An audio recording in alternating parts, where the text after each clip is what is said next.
ఈ వార్తలను సమర్పిస్తున్నవారు doctor Venu super speciality hospital, Vijay Krishna residency, lotus layout, Aswaraopeta road, Vegavaram, Jangareddygudem. Phone numbers 9177578577 and 9492205527. నమస్కారం, సిటీ న్యూస్ కి స్వాగతం. ముందుగా ముఖ్యాంశాలు.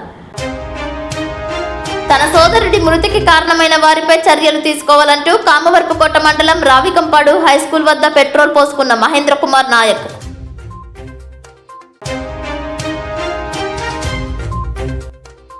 జంగారెడ్డిగూడెంలో భార్యపై దాడి చేసిన భర్త, చేతులకు తీవ్ర గాయాలు, నూరుపడకల ఆసుపత్రిలో చికిత్స పొందిన భార్య గంగ. జంగారెడ్డిగూడెం ఎస్ఎస్ డాన్స్ అకాడమీలో గజ్జ పూజ, నాట్య కళాకారిణిగా రాణిస్తున్న శైలజ.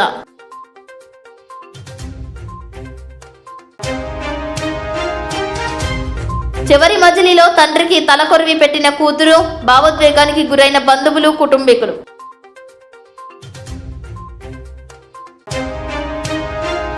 స్థానిక సంస్థల ఎన్నికలలో బీసీలకు 34 రిజర్వేషన్స్ కల్పించడంతో సర్వత్రా హర్షం, నాయకులకు పాలాభిషేకం చేసిన బీసీ నేతలు. బిర్యానీ ధరలో 10 రూపాయలు తగ్గడంపై తలెత్తిన వివాదం దాడికి దారితీసింది. అగిరిపల్లి గ్రామంలో ఎస్ఎస్ రెస్టారెంట్ పై పోతవరపాడు గ్రామానికి చెందిన సుమారు 15 మంది యువకులు మద్యం మత్తులో దాడి చేసినట్లు బాధితులు తెలిపారు. బాధితులు తెలిపిన వివరాల మేరకు రెస్టారెంట్లో ఫర్నిచర్ను ధ్వంసం చేసి యజమాని తుల్లిమెల్ల శ్రీనివాసరావు, ఆయన కుమారుడు రాజేష్తో పాటు ఒడిశాకు చెందిన కార్మికుడిపై కర్రలు, రాళ్లు, బీర్ సీసాలతో దాడి చేసినట్లు పేర్కొన్నారు. తీవ్రంగా గాయపడిన ముగ్గురిని నూజివీడు ప్రభుత్వ ఆసుపత్రికి తరలించి చికిత్స అందిస్తున్నారు. బిర్యానీకి 10 రూపాయలు తగ్గడంతో ఆ మొత్తాన్ని చెల్లించాలని కోరినందుకు వాగ్వాదం జరిగిందని, అనంతరం యువకులు తిరిగి వచ్చి దాడికి పాల్పడ్డారని బాధితులు తెలిపారు. ఘటనకు సంబంధించిన సీసీటీవీ ఫుటేజ్ పోలీసులకు లభ్యమైన సమాచారం. ఘటనపై పోలీసులు కేసు నమోదు చేసి చర్యలు తీసుకోవాల్సి ఉంది. పూర్తి సమాచారం తెలియాల్సి ఉంది. జంగారెడ్డిగూడెం పట్టణంలో సైతం ఒక ముఠా ఇటీవల కొన్ని తినుబండారాలకు సంబంధించిన దుకాణాల వద్ద వ్యాపార నిర్వహణకు అనుమతులు ఉన్నాయా అంటూ నిర్వాహకుల వద్దకు వచ్చి హడావిడి చేసినట్లు సమాచారం. ఫుడ్ సేఫ్టీ సర్టిఫికేట్స్ అడుగుతూ బెదిరింపులకు పాల్పడుతున్నారు అనే ఆరోపణలు వినిపిస్తున్నాయి. మాది సింగనగూడెం ఆగిరిపల్లిలో మేము ఉంటున్నామండి. సింగనగూడెం దగ్గర హోటల్ నడుపుతున్నాము. అక్కడ ఒక అతను బిర్యానీ కోసం వచ్చి మాతో గొడవ పెట్టుకుని మధ్యాహ్నం వెళ్ళిపోయాడు, ఒక అమ్మాయిని తోసి. తర్వాత దాంట్లో డిస్కషన్ జరిగితే ఎందుకు ఎంఏ జోలికి వెళ్తున్నాం అని అడిగాం మేము. సాయంత్రం వచ్చి నీ సంగతి చూసుకుంటాం, మిమ్మల్ని లేపేస్తాం, అది నేను ఒక 30 మంది 40 మంది వేసుకొస్తానని చెప్పి వెళ్ళాడండి. జరిగింది అది.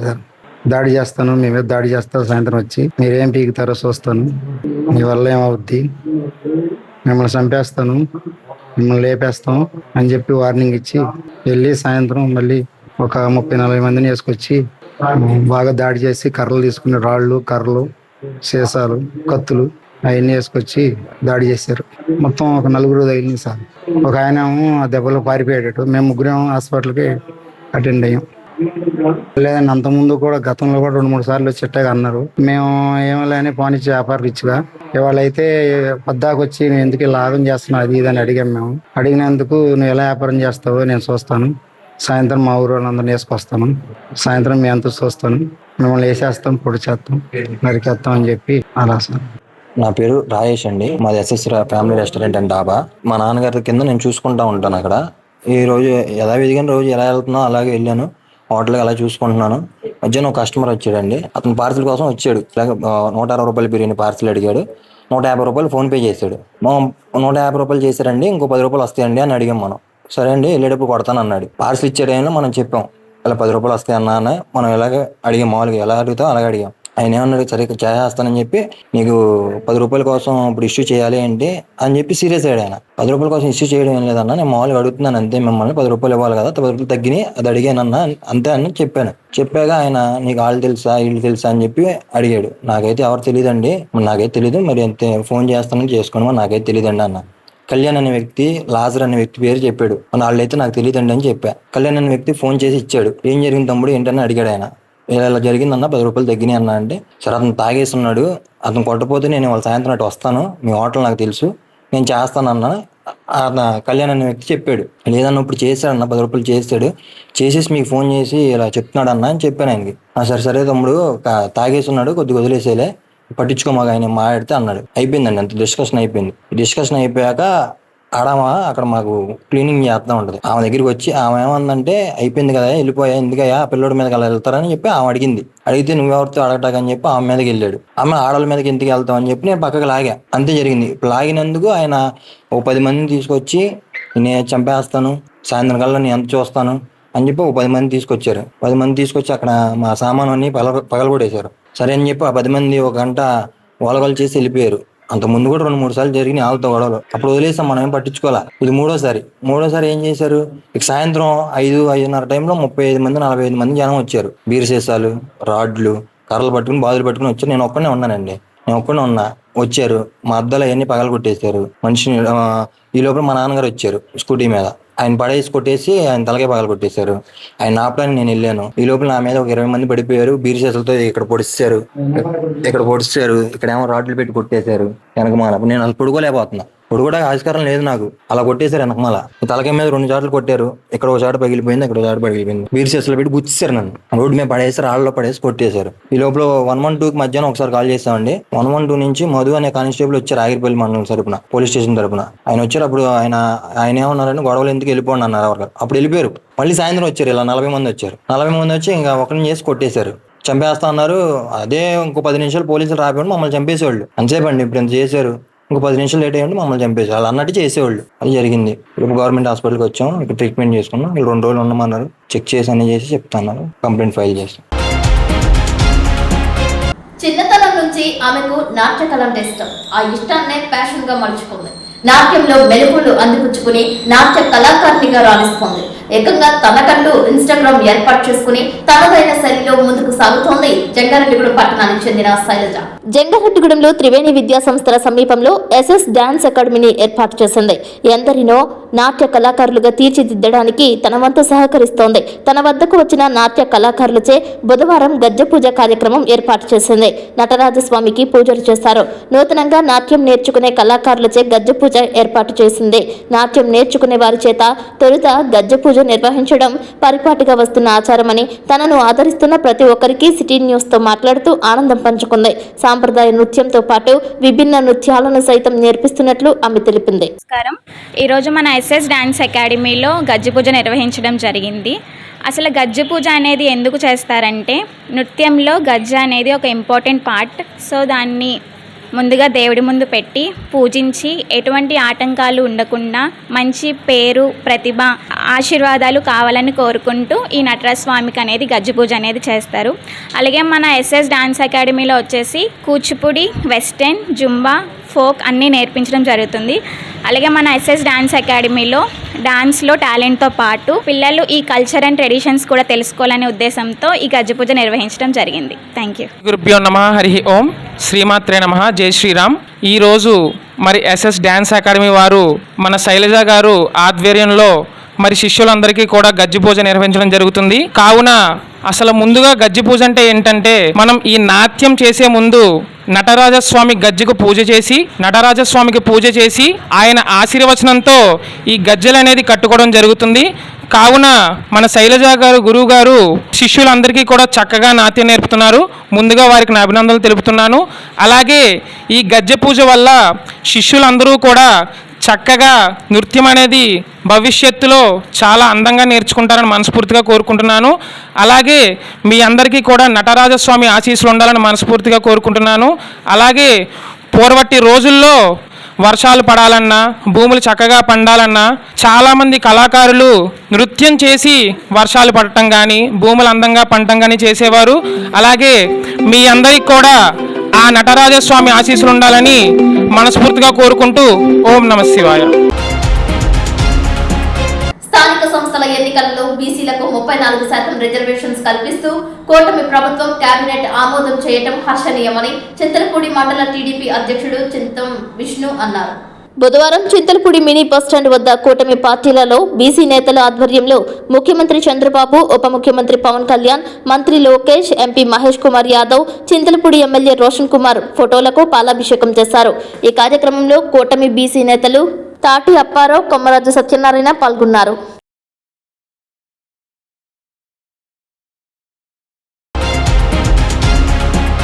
జంగారెడ్డిగూడెం మండలం గురువాయూగూడెం అయ్యప్ప స్వామి ఆలయం నందు స్వామివారికి విశేష అభిషేకాలు చేశారు. శాస్త్రోక్తంగా అయ్యప్ప స్వామికి అర్చన అష్టోత్తర పూజలు జరిపారు. స్వామి శరణమయ్యప్ప శరణు ఘోషతో ఆలయ ప్రాంగణం మారుమోగింది. అయ్యప్ప స్వామి వారికి విశేష హారతులు అర్పించారు. ఉచిత ప్రసాద వితరణ చేశారు. పర్వదినాలలో ఆలయంలో వేంచేసి ఉన్న వివిధ దేవతామూర్తులకు ప్రత్యేక కైంకర్యాలు నిర్వహిస్తున్నట్లు ఆలయ అర్చకులు తెలిపారు. ఈ పూజా కార్యక్రమంలో పాల్గొనే భక్తులు ఆలయంలో సంప్రదించాలని కోరారు.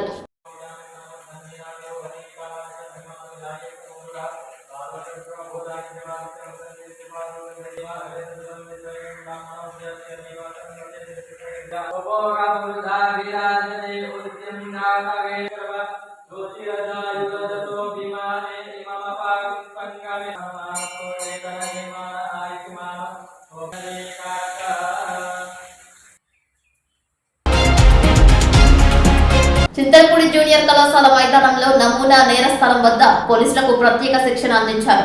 అదేవిధంగా దెందులూరులో పోలీసు సిబ్బందికి నేర స్థల పరిశీలనపై పెదవేగి ఇన్స్పెక్టర్ సిహెచ్ రాజశేఖర్ యొక్క ఆధ్వర్యంలో దెందులూరు ఎస్ఐ వెంకట్ కుమార్ ప్రత్యేక అవగాహన కల్పించారు. ఏలూరు జిల్లా SP K Pratap Sivakishore, Eluru DSP D Sravan కుమార్ల యొక్క ఆదేశాల మేరకు కేసుల యొక్క దర్యాప్తు సమయంలో పోలీస్ సిబ్బంది నిర్వహించే విధి విధానాలపై, క్షేత్రస్థాయిలో దర్యాప్తును నిర్వహించే చర్యలపై పలు అంశాలను ప్రస్తావిస్తూ శిక్షణ సాగింది. భారతీయ నాగరిక్ సురక్ష సంహిత సెక్షన్ 194/1 ప్రకారం నేరస్తుల పరిశీలన, దర్యాప్తు విధానాలపై పోలీస్ సిబ్బందికి మరింత స్పష్టతను ఇచ్చేందుకు చింతలపూడి జూనియర్ కాలేజ్ గ్రౌండ్ లో నమూనా నేర స్థలాన్ని సృష్టించి ప్రత్యేక శిక్షణ నిర్వహించారు. ఈ సందర్భంగా దెందులూరు ఎస్ఐ వెంకట్ కుమార్ స్వయంగా సిబ్బందికి కీలకమైన దర్యాప్తు మెలకువలను వివరించారు. సంఘటన స్థలంలో నేరస్తుల పరిశీలన నివేదికను ఏ విధంగా ఖచ్చితత్వంతో తయారు చేయాలి అనేది వివరించారు. ఘటనా స్థలంలో రఫ్ స్కెచ్ ను కొలతలతో సాంకేతిక నిబంధనల ప్రకారం ఎలా గీయాలి అనే దానిపై ప్రాక్టికల్ గా అవగాహన కల్పించారు. నేర స్థలంలో లభించే భౌతిక సాక్ష్యాధారాలను ఎలాంటి తప్పులు జరగకుండా, ఆధారాలు చెడిపోకుండా ఎలా సేకరించాలి, వాటిని ఎలా భద్రపరచాలి అనే అంశంపై సిబ్బందికి క్షుణ్ణంగా శిక్షణను ఇచ్చారు. నేరాల దర్యాప్తులో సాంకేతికత, చట్టపరమైన నాణ్యతను పెంచేందుకు క్షేత్రస్థాయిలో పోలీస్ సిబ్బంది మరింత అప్రమత్తంగా, నైపుణ్యంతో వ్యవహరించేలా దెందులూరు పోలీసులు ఈ సరికొత్త శిక్షణ కార్యక్రమాన్ని విజయవంతంగా నిర్వహించారు.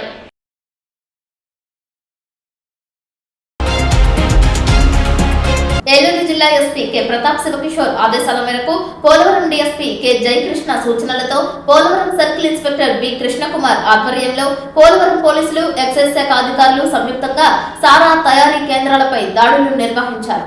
ఈ క్రమంలో పోలవరం మండలం తోటకొంది గ్రామ శివారు ప్రాంతంలో కాలువ గట్ల వద్ద అక్రమంగా ఏర్పాటు చేసిన సారా తయారీ స్థావరాలను గుర్తించి తనిఖీ చేశారు. అక్కడ సారా తయారీకి సిద్ధంగా ఉంచిన సుమారు 1000 లీటర్ల బెల్లం పులుపు, సారా తయారీకి ఉపయోగించే పొయ్యలు, డ్రమ్ములు, ఇతర సామాగ్రిని గుర్తించి ధ్వంసం చేశారు.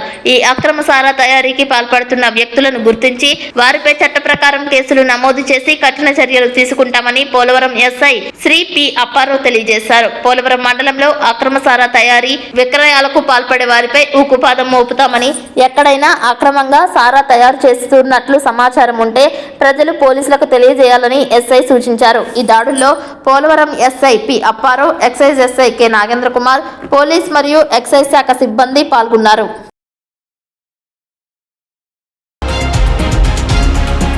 జంగారెడ్డిగూడెంలో హైస్కూల్ నుంచి ఈ నెల 20వ తేదీ ఉదయం 9 గంటలకు మానవత స్వచ్ఛంద సేవా సంస్థ ఆధ్వర్యంలో శాంతి ర్యాలీ నిర్వహించనున్నట్లు ఆ సంస్థ అధ్యక్షులు తన్నీరు రామకృష్ణ తెలిపారు. ఈ శాంతి ర్యాలీకి ప్రతి ఒక్కరూ విచ్చేసి విజయవంతం చేయాలని ఆయన పిలుపునిచ్చారు. అందరికీ నమస్కారం. రేపు ఉదయం 9 గంటలకి మానవత స్వచ్ఛంద సేవా సంస్థ శాంతి ర్యాలీ నిర్వహించడం జరుగుతుంది. మానవత స్వచ్ఛంద సేవా సంస్థ 22వ వార్షికోత్సవం సందర్భంగా మన జంగారెడ్డిగూడెం బాయ్స్ హై స్కూల్ దగ్గర నుంచి మన బస్ స్టాండ్ వరకు శాంతి ర్యాలీ నిర్వహించడం జరుగుతుంది. ఈ కార్యక్రమంలో మానవతా సభ్యులు, మానవతా మూర్తులు, మానవతా సేవా కార్యక్రమాలు చేసే వాళ్ళందరూ ఈ కార్యక్రమంలో పాల్గొని ఈ కార్యక్రమాన్ని విజయవంతం చేయాలని మనస్ఫూర్తిగా కోరుకుంటున్నాను. కామవరపుకోట మండలం రావికంపాడు ప్రభుత్వ హైస్కూల్లో కలకలం రేగింది. 10వ తరగతి విద్యార్థి ఆత్మహత్య చేసుకున్న సంఘటనపై విద్యాశాఖ అధికారులు స్టేట్మెంట్ రాసుకుంటున్న సమయంలో అనూహ్య సంఘటన చోటు చేసుకుంది. బాధితుల కథనం ప్రకారం ఇటీవల కునుపోతు వెంకటేశ్వరరావు చిన్న కుమారుడు బాలసాయి సుబ్రహ్మణ్యం అనే 10వ తరగతి విద్యార్థి ఆత్మహత్యకు పాల్పడటంతో పాఠశాల ఉపాధ్యాయుల వేధింపులే కారణమని భావించి తల్లిదండ్రులు పోలీసులకు అధికారులకు ఫిర్యాదు చేశారు. ఈ విషయమై నేషనల్ చైల్డ్ ఆదేశాలపై విద్యాశాఖ అధికారుల సమాచారం మేరకు విచారణ నిమిత్తం రావికంపాడు పాఠశాలకు వెళ్లామని బాధిత తల్లిదండ్రులు తెలిపారు. విచారణ జరుగుతున్న సమయంలో తమపై స్థానిక నేతతో పాటు మరికొంతమంది తమ విచారణను అడ్డుకునే ప్రయత్నం చేశారని, తమపై దుర్భాషలాడి అవమానించారని అన్నారు. సుబ్రహ్మణ్యం పెద్ద కొడుకు మహేంద్ర నాయక్తో నువ్వు కూడా చనిపోతే మీ కుటుంబానికి న్యాయం జరుగుతుంది అంటూ బెదిరింపులకు దిగారని తండ్రి వెంకటేశ్వర్లు తెలిపారు. ఈ క్రమంలో మహేంద్ర నాయక్ తన ఒంటిపై పెట్రోల్ పోసుకుని ఆత్మహత్య చేసుకునే క్రమంలో అధికారులు అడ్డుకుని ఆసుపత్రికి తరలించారని వివరించారు. అధికారులు పోలీసుల సమక్షంలోనే మహిళలని కూడా చూడకుండా ఇష్టం వచ్చినట్లు తిడుతూ పొలం పేరుతో దూషించారని ఆవేదన వ్యక్తం చేశారు. ఈ వేధింపులకు కారణమైన వారిపై కఠిన చర్యలు తీసుకోవాలని బాధితులు డిమాండ్ చేశారు. ఈ ఘటనపై పూర్తి వివరాలు తెలియాల్సి ఉంది. అయితే విచారణ సమయంలో అటు అధికారులు, ఇటు బాధిత కుటుంబ సభ్యులు, స్థానికుల మధ్య వచ్చిన పరస్పర ఆరోపణలు, చర్చలు, వాదోపవాదాలకు దారితీసి ఉండవచ్చని పలువురు భావిస్తున్నారు.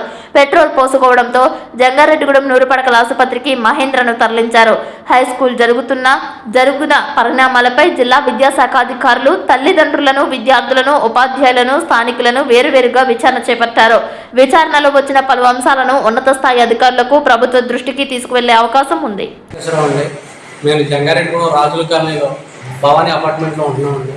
మా బాబు గత నెల 24వ తారీఖున నైట్ చనిపోయాడండి. ఆత్మహత్య చేసుకుని ఫ్యాన్ గురేసుకుని చనిపోయాడండి. చిన్న బాబు అండి. మేము బయటికి వచ్చేసరికి ఫ్యాన్ హ్యాంగ్ చేసుకుని ఉన్నాడండి. చూసి భయప్రాంతాలకు గురై మేము ఎంతో ఆవేదనతో ఉన్నామండి. బాబు చనిపోయిన తర్వాత మాకు ఏం అర్థం కాలేదండి. వెంటనే హాస్పిటల్కి తీసుకెళ్ళామండి. తీసుకెళ్తే చనిపోయారని చెప్పారండి.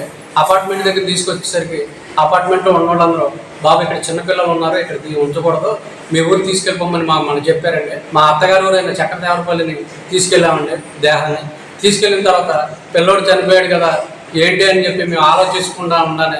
పెద్ద మనుషులు అందరూ ఇక్కడ జరిగింది ఏదో జరిగింది కానిచ్చేద్దామని చెప్పి భూస్థాపిత కార్యక్రమం చేసామండి. చేసిన తర్వాత ఊరిలో అసలు ఏం జరిగిందని మా పెద్ద బాబు వచ్చి ఎంక్వైరీ చేశాడండి.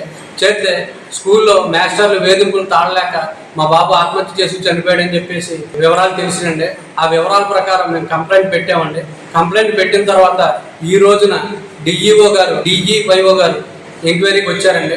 మీరు స్టేట్మెంట్లు ఇవ్వాలి, స్కూల్ దగ్గరికి రమ్మని రావుకుంపాడు మమ్మల్ని ఫోన్ చేసి పిలవగా 11 గంటల ఆ సమయంలో రావుకుంపాడు స్కూల్ దగ్గరికి వెళ్ళామండి. వెళ్ళిన తర్వాత అక్కడ అడ్రోడ్ సీను మరియు గుర్తు తెలియని వ్యక్తులు 10 మంది మాపై విరుచుకుపడ్డారండి. విరుచుకుపడి హెచ్ఎంని పిలిచి హెచ్ఎంకి మాకు గొడవ పెట్టి అక్కడ హెచ్ఎంకి ఇష్టం వచ్చినట్టుగా చెప్పి పారిపోమని సలహా ఇచ్చి మా మీద గొడవ పెట్టి మమ్మల్ని అరవడం జరిగిందండి. జరిగిన వెంటనే మమ్మల్ని కొట్టడానికి వచ్చారండి. వచ్చిన తర్వాత DEO మేడం గారు మీకు ఇక్కడ పని లేదు, మీరు స్టేట్మెంట్ ఇచ్చారు, మీరు వెళ్ళిపోవచ్చు అన్న కానీ వెళ్ళిపోకుండా అక్కడే ఉండి మా మీద గొడవకు దిగి నన్ను, నా భార్యను, నా కొడుకును, మా అక్కయ్య గారిని బాగా కొట్టారండి.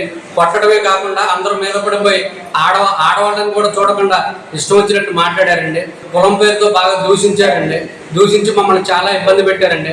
నా కొడుకుతోటి, పెద్ద కొడుకుతోటి నీ తమ్ముడు అక్కడ చనిపోవటం కాదు, నువ్వు ఇక్కడ చచ్చిపోతే నీకు న్యాయం జరుగుతుంది, నీకు దమ్ముంటే చచ్చిపోయి చూపించని చెప్పి నా కొడుకుని రెచ్చగొట్టి విధంగా మా వ్యాఖ్యలు చేసేసరికి మనస్తాపానికి గురై నా కొడుకు పెట్రోల్ పోసుకొని ఆత్మహత్య చేసుకోబోయాడండి. దగ్గరలో ఉన్న పోలీసు వారు, హాస్పిటల్ వారు త్వరగా స్పందించి వెంటనే నా కొడుకుని కాపాడటం జరిగిందండి. ఇప్పుడు కాసేపు ప్రకటనలు చూస్తూనే ఉండండి city news. Doctor Venu super speciality hospital మీ చెంత. మీ గుండెకి నిశ్చింత. గుండె వైద్య రంగంలో విశిష్ట సేవలందిస్తున్న మన doctor Venu super speciality hospital మన జంగారెడ్డిగూడెం అస్పారావుపేట రోడ్ వేగవరంలో మొట్టమొదటిసారిగా అత్యంత ఆధునికమైన latest AI integrated advanced cath lab ప్రారంభించి ఇతర నగరాలకు వెళ్లనవసరం లేకుండా angiogram, angioplasty, stent, valvuloplasty, permanent pacemaker వైద్య సదుపాయాలు ప్రారంభించబడినవి. Doctor Venu MBBS MD general medicine, DRNB cardiology పర్యవేక్షణలో క్రిటికల్ కేర్ సదుపాయం కలదు. నూతనంగా ప్రారంభించిన క్యాట్ ల్యాబ్ నందు పేషెంట్ సౌకర్యార్థం చేతి మణికట్టు ద్వారా రేడియల్ యాంజియోగ్రామ్ చేసి అదే రోజు డిశ్చార్జ్ చేయబడును. స్పెషల్ రూమ్స్ కలవు.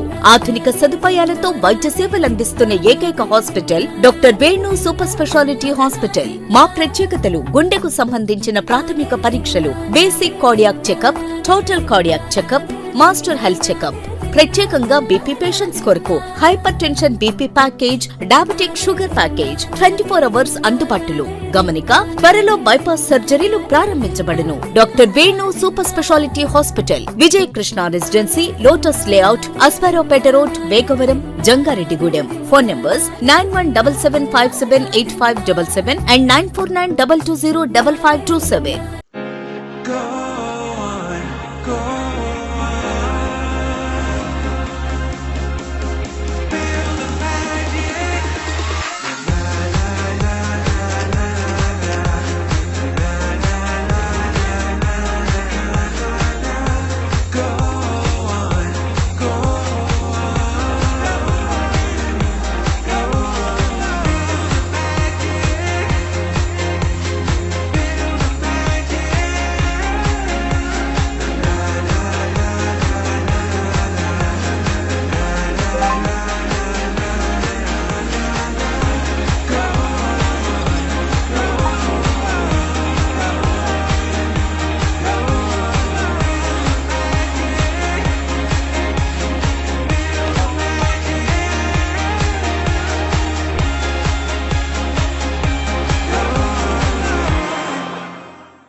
జంగారెడ్డిగూడెం పట్టణంలో ముత్యాలమ్మ తల్లి నగర్కు చెందిన శీలం గంగపై తన భర్త మరో 2 మహిళలు కలిసి దాడికి పాల్పడ్డారని ఆరోపిస్తోంది. బస్టాండ్ సమీపంలో తనపై పదునైన ఆయుధంతో దాడికి పాల్పడిగా 2 చేతులు అడ్డుపెట్టినట్లు గంగ తెలియజేస్తుంది. చేతులపై తీవ్ర గాయాల పాలైన గంగను జంగారెడ్డిగూడెం నూరుపడకల ఆసుపత్రికి తరలించారు. తన భర్త వేరే మహిళతో అక్రమ సంబంధం పెట్టుకున్నాడు అనే అనుమానంతో జిల్లా ఎస్పీకి ఫిర్యాదు చేసినట్లు, దీంతో కోపోద్రిక్తుడై తనపై దాడికి పాల్పడ్డాడని గంగ ఆరోపిస్తోంది. ప్రభుత్వాసుపత్రి సిబ్బంది ప్రథమ చికిత్సను అందజేశారు. పోలీసుల విచారణలో గంగ ఆరోపణలపై నిజాలు తేలాల్సి ఉందని తెలియజేస్తున్నారు. మన జంగారెడ్డిగూడెం బస్ స్టాండ్కి ఎదురుగా ఆటోల కాడ మద్దుల కుమారి అని మా ఆయన శీలం రాజు ఒక 6 జనాన్ని వేసుకొని వచ్చి నన్ను కొట్టి నా చేతులు కోసేశారు. ఎందుకంటే ఇప్పుడు ఆమెకి ఈయనకి లింక్ ఉందండి. ఆ లింక్ ప్రకారంగా నేను తడుగులు కూడా కేసు పెట్టొచ్చాను. వాళ్ళిద్దరు మయాన ఎఫ్ఐఆర్ నడుతుందని పెట్టొచ్చానండి. పెట్టొచ్చిన తర్వాత నన్ను కాపు కాసి వాళ్ళిద్దరు కలిసి ఒక 6 జనాన్ని వేసుకొని వచ్చి నన్ను పట్టుకొని కొట్టి, మేము ఉన్నామా, మేము ఉంచుకున్నామా, మేము ఇద్దరం కలిసామా, ఏం చెప్పావు, ఏం మాట్లాడావు, ఎందుకు పెట్టావు, ఏంటని చెప్పి దౌర్జన్యం నన్ను కొట్టి నా చేతులు కోసేసాడు మా ఆయన. అది ప్రస్తుతానికి ఈ ఊరేనండి. మా మా మా మేనమామ దగ్గర కావరకోటలో ఉంటున్నాను నేను. మా ఆయన మొక్కల వ్యాపారం చేస్తాడండి. పొరుగురు వెళ్తాడు, శ్రీకాకుళం, సింగపూరం, భద్రాచలం అటు వెళ్ళి మొక్కల వ్యాపారం చేస్తాడు. 3 రోజులు అయింది సార్ నేను పెట్టి కేసు అక్కడ. చిత్తూరు జిల్లా ఆర్యవైశ్య మహాసభ నూతన కమిటీ సభ్యులతో ఆర్యవైశ్య మహాసభ గౌరవ అధ్యక్షులు, రాజ్యసభ మాజీ సభ్యులు టీజీ వెంకటేష్ ప్రమాణ స్వీకారం చేయించారు.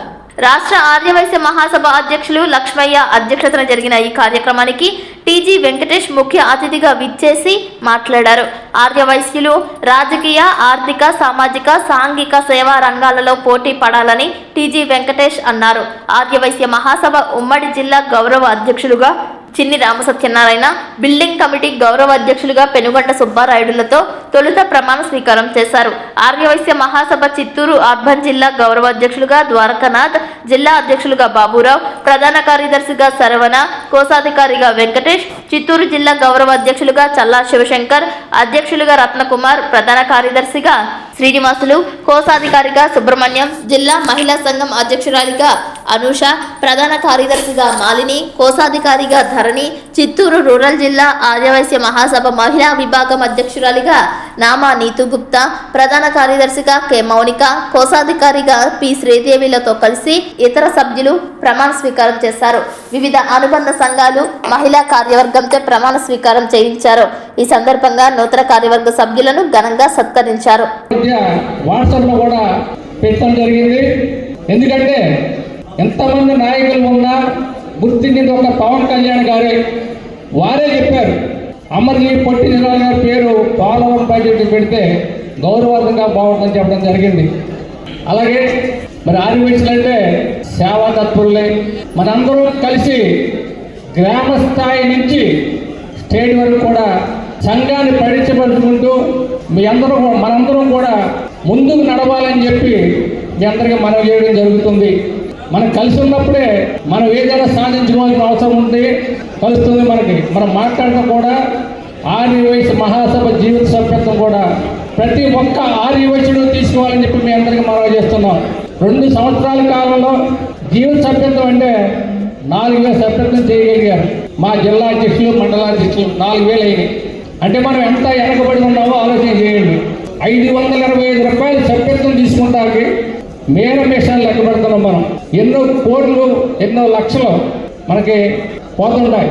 సభ్యత్వం అనేప్పటికీ వెనక్కి దిగి చూసుకోవాల్సి వస్తుంది. మనకి ఈ రోజున ఆడపిల్ల పెళ్లి చేయాలన్నా, మగ పిల్లవాడి పెళ్లి చేయాలన్నా చాలా ఇబ్బందులు ఎదురవుతున్నాయి. ఎందుకు ఇబ్బందులు పడుతున్నారు మనందరికీ తెలుసు.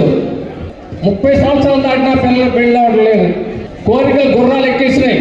ఇదే రకంగా 35 ఏళ్ళు కూడా పిల్లలకు పెళ్లి కాకపోతే వాళ్ళు ఎప్పుడు సంసారంలో ఉంటారు, ఎప్పుడు పిల్లలు అంటారు, మన జాతి ఎప్పుడు ఉండదు. ఇదే రకంగా కనుక ముందుకు వెళితే 20 సంవత్సరాల తర్వాత ఆర్యవైశ్యులు అనే వాళ్ళు కనపడరు, తక్కువ మందే ఉంటారు. అందరూ కూడా గమనించాలి. ఇది మీ మండల సంఘాల్లో కానీ, జిల్లా సంఘాల్లో కానీ మీరు సమావేశం ఏర్పాటు చేసినప్పుడు ఈ విషయం తప్పకుండా చర్చించవలసిన అవసరం ఈ రోజు ఉంది.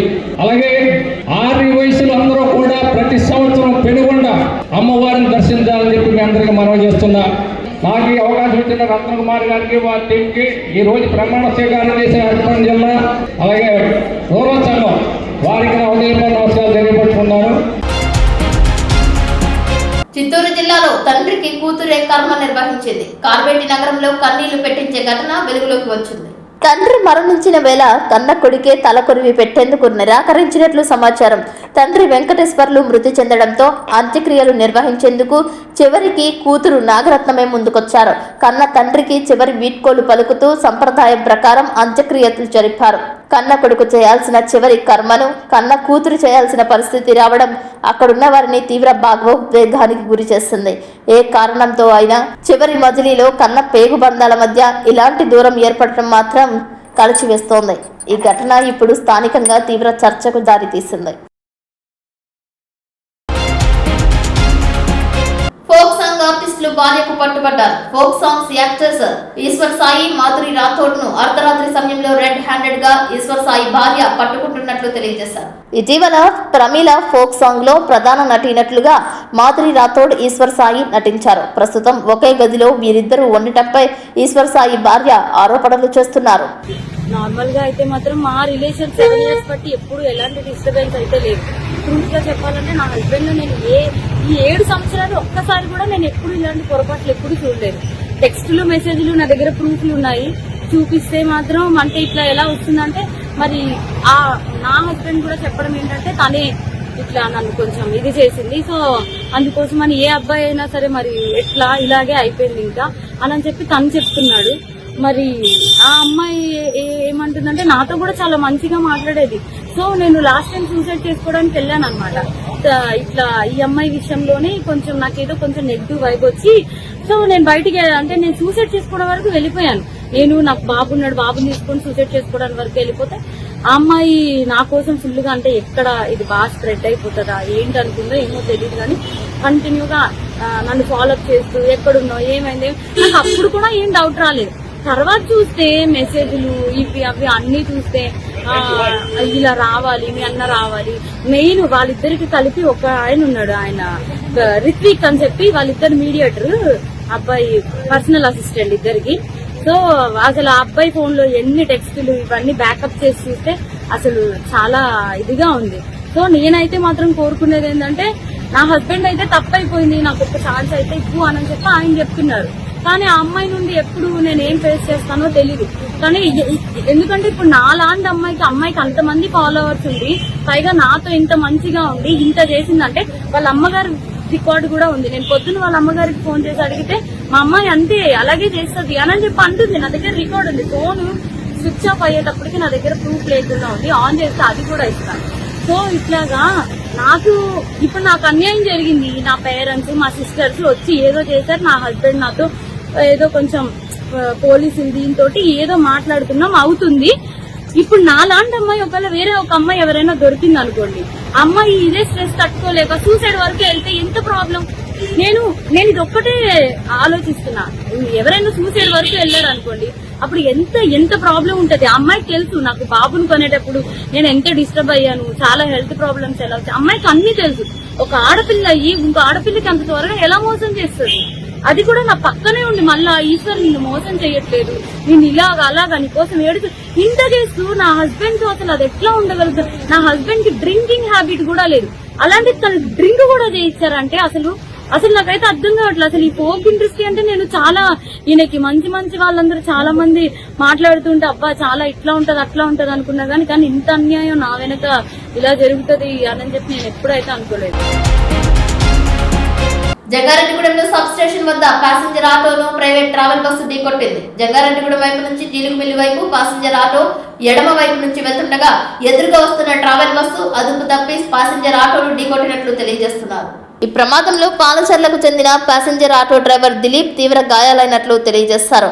జంగారెడ్డిగూడెం నూరుపడకల ఆసుపత్రికి తరలించారు. తనకు న్యాయం చేయాలని పోలీసులు విచారణ చేసి ట్రావెల్ బస్సు యాజమాన్యంపై చర్యలు తీసుకోవాలని దిలీప్ కోరుతున్నారు.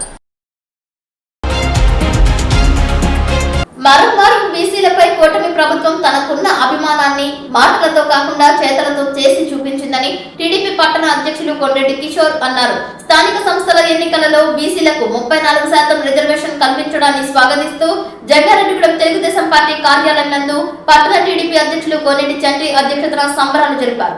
ఈ సందర్భంగా దివంగత ముఖ్యమంత్రి నందమూరి తారక రామారావు విగ్రహానికి పూలదండలు వేసి ఘన నివాళి అర్పించారు. ముఖ్యమంత్రి నారా చంద్రబాబు నాయుడు, ఉప ముఖ్యమంత్రి పవన్ కళ్యాణ్, విద్యాశాఖ మంత్రి నారా లోకేష్ లకు పాలాభిషేకం చేశారు. ఈ కార్యక్రమంలో సీనియర్ నాయకులు పరిమి సత్యనారాయణ, రాజాన సత్యనారాయణ, దాకరపు కృష్ణ, చిట్రోజు తాతాజీ, నంబూరి రామచంద్రరాజు, షేక్ యాకూబ్, తూటికుంట రాము, మానకల నాగేశ్వరరావు, పీచుపాటి రామలక్ష్మి, శీలవంతుల రాంబాబు, పాకనాటి ఝాన్సీ, మారిశెట్టి బాలచిట్టమ్మ, కరణం రాంబాబు, గడిగోల రాధాకృష్ణ పాల్గొన్నారు. చట్టసభల్లో అలాగే స్థానిక సంస్థల ఎన్నికల్లో బీసీలకి 54% రిజర్వేషన్ ప్రాతిపదికన ఇవాళ మన కూటమి ప్రభుత్వం అంతా కూడా అసెంబ్లీలో అనౌన్స్ చేసి జీవో ఇచ్చిందండి. దీనికి కూటమి ప్రభుత్వం అలాగే గౌరవ ముఖ్యమంత్రి శ్రీ నారా చంద్రబాబు నాయుడు గారికి, అలాగే ఉప ముఖ్యమంత్రి పవన్ కళ్యాణ్ గారికి, అలాగే నారా లోకేష్ గారికి, అలాగే జాతీయ స్థాయిలో ప్రధానమంత్రి మోడీ గారికి అందరికీ కూడా ధన్యవాదాలు తెలియజేస్తున్నామండి. ఏదైతే జనాభా ప్రాతిపదికన ఎక్కువగా అత్యధికంగా ఉన్న జనాభా బీసీలు ఉంటారండి. ఈ బీసీలు అందరికీ కూడా రాజ్యాంగం అన్ని పదవులు రావాలని చెప్పిన ఆలోచనతో గౌరవ ముఖ్యమంత్రి వారు ఈ ఉద్దేశాన్ని ప్రకటించారండి. మేమందరం కూటమి తరఫున ధన్యవాదాలు తెలియజేస్తున్నాం. 34% ఇచ్చిన మన చంద్రబాబు నాయుడు గారికి ధన్యవాదాలు తెలియజేస్తూ the backbone of country BC అంటే the backbone of country అంటే దేశానికి వెన్నెముక బీసీ జనాలు కానీ ప్రజలు కానీ వారి మద్దతు కానీ ఏ రాజకీయ పార్టీకైనా బీసీలు ఉండబట్టే అన్ని రాజకీయ పార్టీలు అవి మన్నుతున్నాయి, రాజ్యాలను ఏలుతున్నాయి. అందుచేత మనం ప్రధానమంత్రి బీసీ గారు ఒక బీసీగా మూడోసారి బీసీ గుర్తించి 3 సార్లు ప్రధానమంత్రిగా ఆయన ముందు పెట్టడం జరిగింది. తెలుగుదేశం పార్టీ అంటేనే బీసీలకు ఒక గౌరవం. ఎందుకంటే బీసీలకు సముచిత న్యాయస్థానం ఇచ్చింది తెలుగుదేశం పార్టీ అన్న ఎన్టీ రామారావు. అదేవిధంగా అదే త్రోవలో ఈ రోజుకి కూడా వెళ్తున్నటువంటి వ్యక్తి చంద్రబాబు నాయుడు గారు. మరి 34% పల్లెల్లోనూ పట్టణాల్లో 33.5% ఇచ్చి మరొకసారి మన తెలుగుదేశం పార్టీ అక్కడ ఘనత నిరూపించుకున్నారు. అందువలన ఎప్పుడు కూడా బీసీలు తెలుగుదేశం పార్టీ వెన్నంటే ఉండాలని కోరుకుంటూ వారికి ఈ రోజున నిజమైన పండుగ బీసీలందరికీ ఇస్తానన్న హామీని ఈ రోజున కుటుంబ ప్రభుత్వం మరి నెరవేర్చింది. దాని సందర్భంలో మరి తెలుగుదేశం జంగారెడ్డిగూడెం పార్టీలో మరి ఆ మహానీయులకు మరి బీసీ సోదరులు అందరూ కలిసి మరి పాలాభిషేకం చేసి వారికి మరి ఇచ్చినందుకు శుభాకాంక్షలు తెలియజేయడానికి ఇక్కడ విచ్చేసాం. అందరికీ నమస్కారం అండి.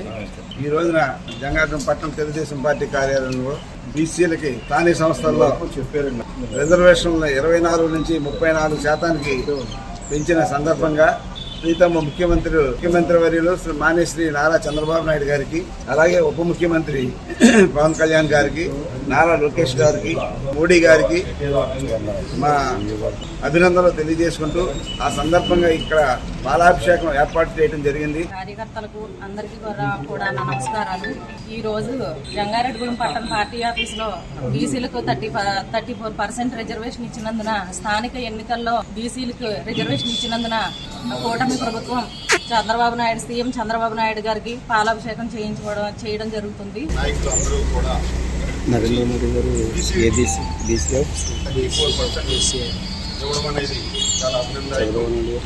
దీనికి సహకరించిన మన గౌరవ ముఖ్యమంత్రి చంద్రబాబు నాయుడు గారు, ముఖ్యమంత్రి పవన్ కళ్యాణ్ గారికి మరియు లోకేష్ గారికి మరియు బీసీ మంత్రివర్గైన సబితా గారికి మరియు ముఖ్యంగా మన ఎంపీ గారు మహేష్ కుమార్ గారికి ఈరోజు బీసీలకి 34 ప్రభుత్వానికి మా పట్టణ తెలుగుదేశం పార్టీ అలాగే బీసీల తరఫున మేము ధన్యవాదాలు తెలియజేస్తున్నామండి. అలాగే ఇక్కడికి వచ్చేసిన బీసీ సోదరులందరికీ తెలుగుదేశం పార్టీ తరఫున హృదయపూర్వక ధన్యవాదాలు. వార్తలు ముగించే ముందు ముఖ్యాంశాలు మరొకసారి. తన సోదరుడి మృతికి కారణమైన వారిపై చర్యలు తీసుకోవాలంటూ కామవరపుకోట మండలం రావికంపాడు హైస్కూల్ వద్ద పెట్రోల్ పోసుకున్న మహేంద్ర కుమార్ నాయక్.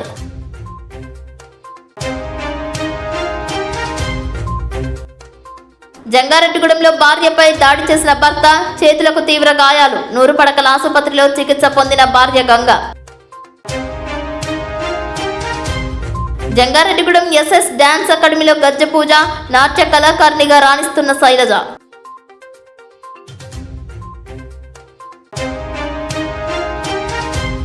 చివరి మజిలీలో తండ్రికి తలకొరివి పెట్టిన కూతురు, భావోద్వేగానికి గురైన బంధువులు, కుటుంబీకులు.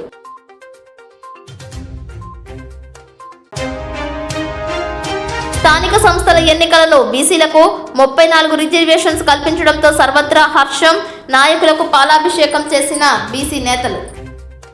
వార్తలు సమాప్తం. నమస్కారం.